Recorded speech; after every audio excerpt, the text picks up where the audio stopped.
Hello Stampers, this is Super Awesome Stamper Shirley Merker. I'm an independent Stampin' Up! Demonstrator from Sun Prairie, Wisconsin, USA.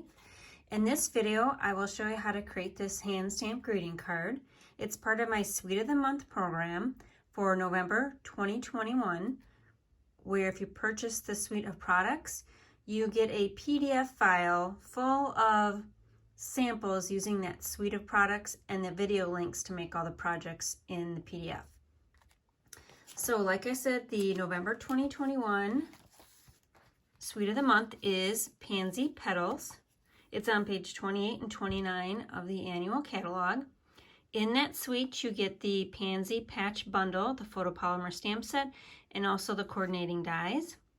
You get a package of the Designer Series paper and also a package of the Bumblebee trinkets.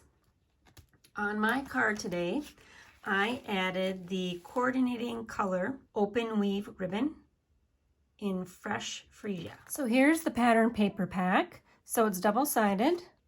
You get 2 sheets of each print, 6 prints in the package. In my card today, I used this print, which is the double-sided, and then I also cut off some of the pansies on that print right there.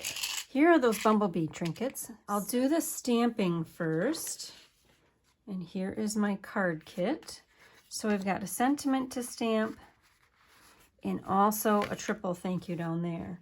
Now this paper has got ombre multi-tonal prints, so if you don't have the exact ink pads to match the pattern paper, you can usually get by with substituting one of the ink pads in your set, especially if there's these shaded colors in the pattern paper. So I pulled out my Petal Pink stamp set, and I'm going to stamp a triple thank you right here. And I need to leave a little bit more room for my ribbon. So where's my ribbon?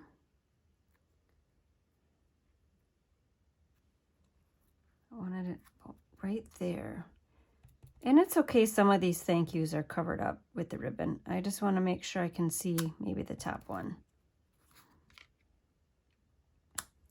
And you can use the grid on that pattern piece to kind of line up your thank you. That works really well. And then the inside, we've got this sentiment.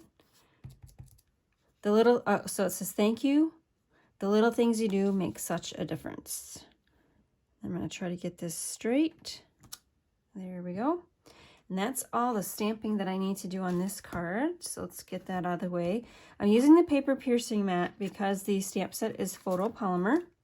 And you get a better ink transfer from the stamp to the paper when you have that little bit of cushion underneath your paper that you're stamping on. All right, so let's take a look at our card and see what we can assemble before pulling in a few more things. So let's assemble this. So my inside piece is always just, or I shouldn't say always, but mostly it's just 1/6 of an 8.5 by 11 piece of basic white. And so there's that.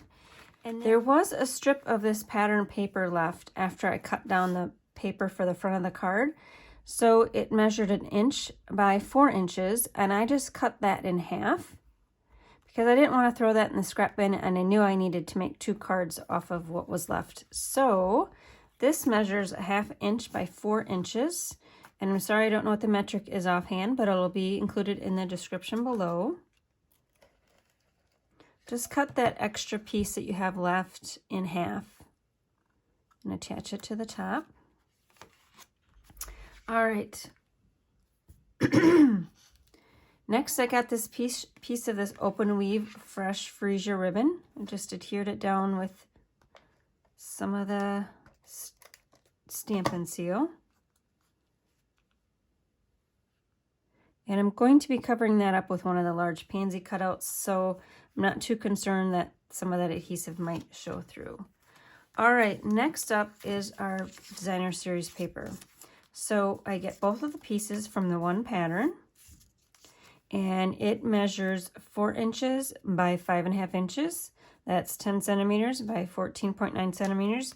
I just wanted a little bit of the pale papaya showing on the card base, and then the pattern paper runs from the top to the bottom of the card.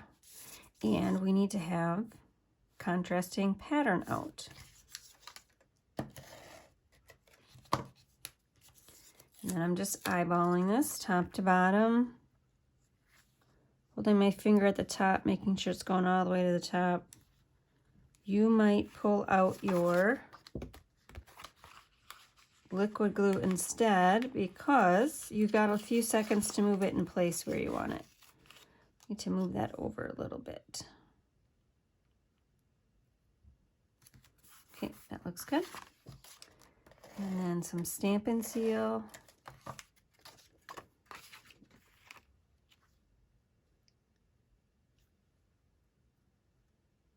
Right there. Okay, what else have we got? Oh, we got a piece of this fresh freesia ribbon. All I did was I knew I wanted just a little snippet at the bottom. It's probably about 4 inches. Yeah, it's about 4 inches, but I just wanted to fold over ribbon like that. Nothing too fancy. And I adhered it down with some glue dots.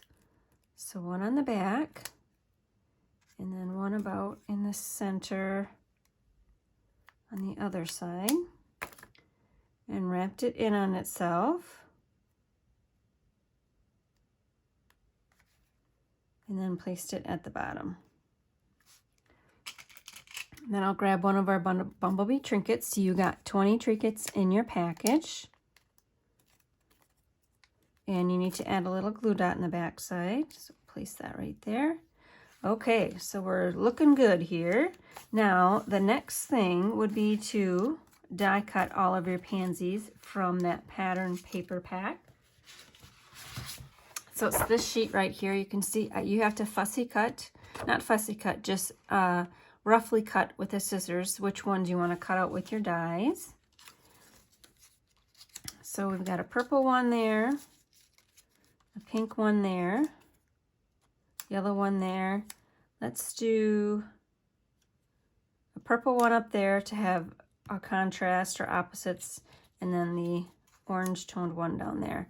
So I popped up the smaller ones on dimensionals, and the 2 larger ones are just adhered with some glue. Tape runner looks good. And about over there looks good. So leaving space for each of the pansies right there. And I just grabbed my mini dimensionals. Because initially I was going to pop up the large ones as well, but so I had to strategically place those dimensionals so I wouldn't be hitting the other petals. But then I just like the top, the smaller pansies popped up. Then I need to cut some more pansies. So I am going to bring in my Stampin' Cut and Emboss machine because it is brand spanking new and it doesn't have a lot of impressions on it. So first time for everything, my cutting plates are going to be soon scarred up from all the die cutting that I do, but I thought I would share how new these look. All right, so there's no magnetic platform. So you just have to be careful once you put a cutting plate on top to not move your dies. And then that one's placed right there. And then cutting pad on top.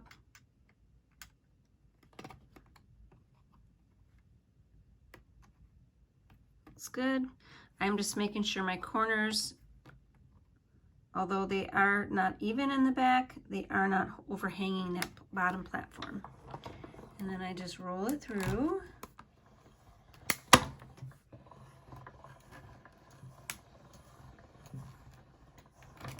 And that's it.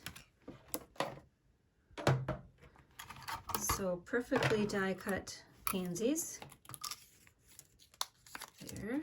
And then there are directions to show you how to build your sandwich. What I had in the inside was a purple pansy. We're gonna do the orange toned pansy instead for contrast. And that's it. So this is my sample card, and this is one I just created. Again, this is for our November 2021 Suite of the Month. Thank you for purchasing the suite. You got the link to this video because you made a purchase. I appreciate that you did that. So included in the suite purchase was the Pansy Patch stamp set, the Pansy dies, the Bumblebee trinkets. There are 20 trinkets in the container. And then also your designer series paper. So 2 sheets of the 6 patterns in the pack. So I hope you enjoyed this video. Look for my other video and then watch the other videos that are included in your PDF for more ideas on how to use your Pansy Petal Suite of the Month products. Thanks for watching. This is Super Awesome Stamper Shirley. Make sure you like and subscribe before you leave so you're notified when I load new content. Bye.